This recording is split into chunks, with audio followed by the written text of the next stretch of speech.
In today's video, I'm going to teach you how to get 11Labs API key tutorial. By the end, you'll have a secure API key ready to use in your apps and projects. Start by opening your web browser and heading to Google. In the search bar, type 11Labs and press enter. Look for the official 11Labs site, which uses the 11labs.io domain, and click it. This ensures you're on the real platform and not a lookalike. If you're not already signed in, the site may prompt you to log in or create an account before you can proceed. Once you're on the 11Labs site, navigate to the developers area. You'll typically find it in the site's navigation or via a link that leads to the API keys section. Open the developer's dashboard and locate the API keys page. This is where you create and manage the credentials that let your apps talk to 11Labs services.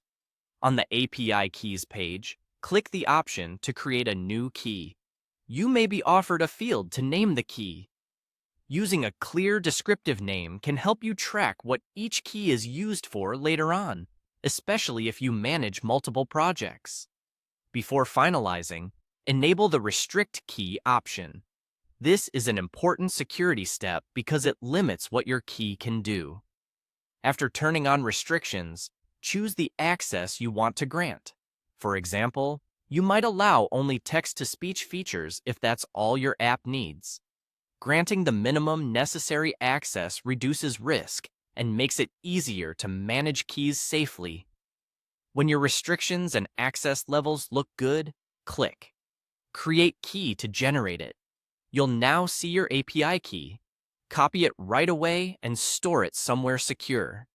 Treat it like a password. Don't share it publicly.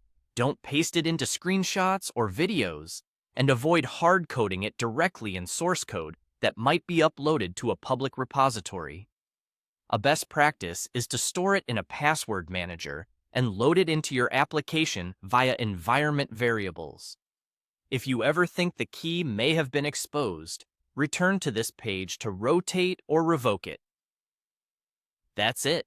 You opened the official site, went to the developers section, created a key, applied restrictions, chose the right access, and copied your new API key.